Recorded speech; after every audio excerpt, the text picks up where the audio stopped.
राजू पर शून्य से भी नीचे। ऐसी पाबंदियों से सबसे अच्छी बात यह हुई है कि आम जनता के सामने डरी हुई भाजपा के चेहरे का खुलासा हो गया है। भाजपा जिस झूठ के सारे खड़ी थी, सत्ता के लाउडस्पीकर बने उन डूबते चैनलों में भगदड़ मची है। उन डूबते चैनलों में भगदड़ मची हुई है। कोई इधर से उधर जा रहा है, कोई उधर से इधर आ रहा है, वो तो आप जानते ही होंगे। आपस में पाले बदले जा रहे हैं, लेकिन इन सत्ता समर्थित न्यूज चैनलों को दर्शक नहीं मिल पा रहे हैं। आप देखिए उनकी रेटिंग कहां पहुंच गई, यूट्यूबर्स की रेटिंग कहां आ गई, सोचिए आप। कोई अपने कर्मचारियों को परफॉर्मेंस सुधारने का नोटिस थमा रहा है, लेकिन इनसे कुछ होने वाला नहीं, क्योंकि इनके समाचारों में उस सत्य के सिवा बाकी सब कुछ है जो जनता के विश्वास की नींव होता है और जो जनता को दर्शक में बदलता है। रंग बिरंगे बचकाने, ग्राफिक्स, सड़क की झांकियां जैसे हास्यास्पद सेट तुकबंदी को आत्महत्या के लिए मजबूर करते भड़काऊ और बचकाने शीर्षक और हेडलाइंस, असंगत संगीत का दुरुपयोग भी इनकी टीआरपी के दिवालियापन का इलाज नहीं हो सकता है। कितना खर्च करना है सोचो आप, जस्ट टू अपने शो को बेटर करने के लिए कितना खर्च कर रहे हैं, लेकिन उसके बावजूद भी दर्शक नहीं मिल रहे हैं। एक सामान्य यूट्यूबर, सोचिए, एक बेटी अपनी किताब लेकर के जब भागी है बुलडोजर से बचने के लिए और आग से बचने के लिए, सोचो वो तस्वीर, वो न्यूज कहां पहुंच गई। वो कोई बड़े चैनलों का कमाल नहीं था, वो हमारे आपके जैसे साथी जिसके पास केवल मोबाइल है और न्यूज है सामने, और वो भी सच्ची खबर है। उस घटना ने सोचो कितनों को नहीं झकझोर दिया। ये आत्ममुग्ध रीढ़हीन चैनल्स आखिरी स्टेज पे हैं, ये आखिरी स्टेज पर हैं। कुल मिलाकर ये आत्ममुग्ध रीढ़हीन चैनल्स आखिरी स्टेज पे हैं। कुल मिलाकर लोकप्रिय यूट्यूब चैनलों को बंद कराना या एफआईआर कराना नैतिक और भौतिक रूप से मरासन गूंगी मीडिया को बचाने का निरर्थक प्रयास है। सत्ता का ये प्रयास निरर्थक इसलिए है क्योंकि जनता का पक्ष रखने वाले सच में जन जागरण लगने वाले इन स्वतः पोषित लोकप्रिय छोटे यूट्यूब चैनलों के दर्शक मानसिक रूप से सजग और सचेत हैं। ये कभी भी जुमलाई टीवी चैनलों के दर्शक नहीं बनेंगे। उन्हें यही सबसे बड़ा दुख है कि जो यूट्यूब देख रहा है, जो सच्ची खबरें देख रहा है, जो पैनलिस्ट में आ रहे, जो एनालिसिस कर रहा है, वो वहां से हट नहीं रहे, वो उसी यूट्यूब को देख रहे हैं। ये सबसे बड़ी दिक्कत है इनके। जुमलाई टीवी चैनलों के दर्शक नहीं बनेंगे वो कभी भी। दूसरी तरफ जब हर हाथ में मोबाइल है तो सिटीजन जर्नलिज्म के इस अति सक्रिय दौर में क्या सत्ता करोड़ों लोगों पर पाबंदी लगा सकती है? आज तो सब पर मोबाइल है, कितनों पे पाबंदी लगाएंगे? आक्रोशित जनता का सामना तो एक ना एक दिन सत्ताधारियों को करना ही पड़ेगा। आज नहीं कल, अभी बच गए यूपी से, बलिया के लोगों ने कम तेल निकाला है। आने वाले समय में अपना वोट डाल करके असली तेल 27 में निकालेंगे। रुक जाओ, ये सच्ची आवाजों को बुलंद करने का समय है। सच्चा इतिहास गवाह है कि क्रांतिकारी कलम और चेतन कलाकारों की एकता ने इतिहास को नकारात्मक होने से बचाया है। आइए एकजुट हो जाएं, अभिव्यक्ति के साथ साथ देश की आजादी, लोकतंत्र और उस संविधान को भी बचाएं जो अभिव्यक्ति की स्वतंत्रता देता है। इसलिए सभी सच्चे यूट्यूब न्यूज व क्रिएटिव चैनलों से खुली अपील है कि वो ऐसी कार्रवाइयों से डरे नहीं और एकजुट होकर इसकी आलोचना करें, क्योंकि कोई आजाद ख्याल इंकलाबी ये लिखने की प्रेरणा देकर गया है, कोई इंकलाबी ख्याल देके गया है। लगेगी पाबंदी तो आएंगे कई और सच्चे चैनल भी इसकी हद में।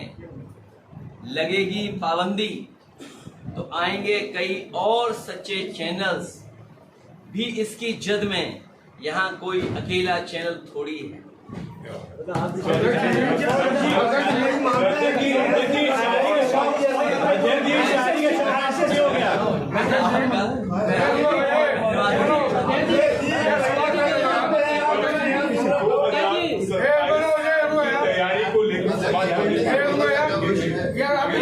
ये हमारी देखिए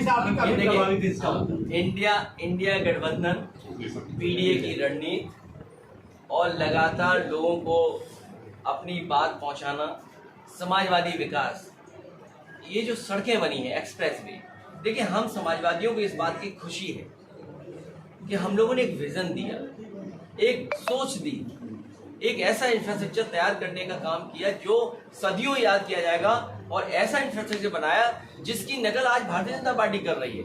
और दुर्भाग्य हमारे साथ ये है कि हमारे मुख्यमंत्री जी सड़क और एक्सप्रेसवे के बारे में जानते ही नहीं है। वो हर सड़क को एक्सप्रेसवे मानते हैं, और जो एक्सप्रेसवे की तरह बनना चाहिए उसका सत्यानाश कर देते हैं। आप भी चले होंगे, आप चलिए, बलिया से बलिया तक पहुंचना था।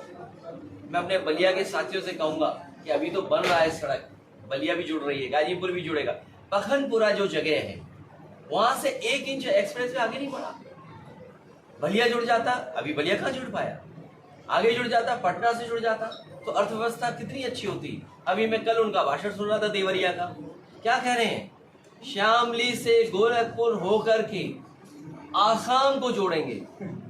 तो मैंने बहुत सोचा कैसे जोड़ेंगे भाई, 8 साल बना रहे हैं, 8 कैसे लिखा जाता है अंग्रेजी में, 1 0 नीचे 1 0 ऊपर, 1 0 ऊपर 1 0 नीचे, तभी तो 8 हुआ ना। और सड़क कहाँ से बना रहे हैं एक्सप्रेसवे, शामली से लेकर के गोरखपुर और गोरखपुर से लेकर के आसाम। तो मैंने कहा लगता है सपने में बना रहे हैं।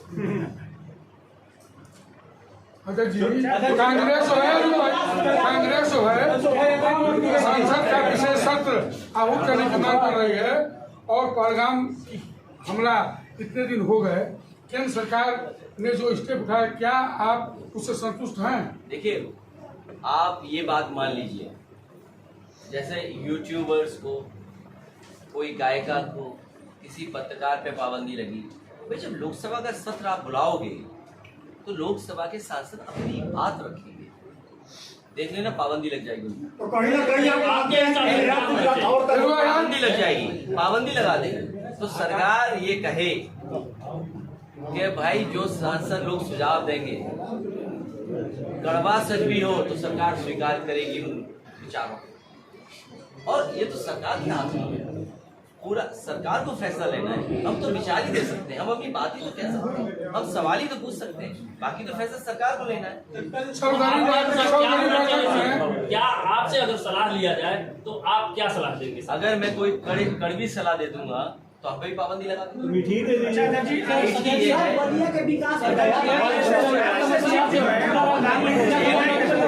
अरे मीठा सुझाव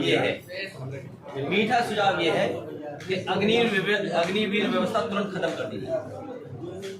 सबसे पहला अच्छा सुझाव ये हमारा होगा, क्योंकि सरकार ये कहेगी और सरकार पे ये पक्ष होगा कि जहां पर पहलगांव में फौज थी, उस फौज को इन्होंने लेह लद्दाख की तरफ ले गए, जिसकी वजह से फौज की कमी हो गई वहां। एक बहस ये भी छिड़ी हुई है कि फौज कम है हमारे पास, तो फौज की कमी किसने की पैदा।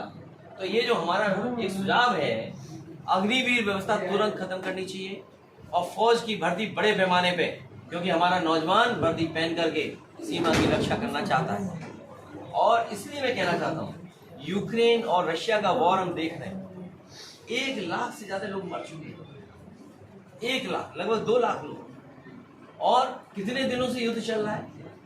तो अगर आप पाकिस्तान को सबक सिखाना चाहते हैं, उसे ठोस कदम दे करके कुछ सिखाना चाहते हैं, तो ये याद रखिएगा इस बात को, चाहे अदरवाइज लें चाहे जैसे लें आप, क्योंकि जो एक वहाँ इकोनॉमिक कॉरिडोर बन रहा है, क्या चीन पाकिस्तान के साथ नहीं खड़ा हो जाए।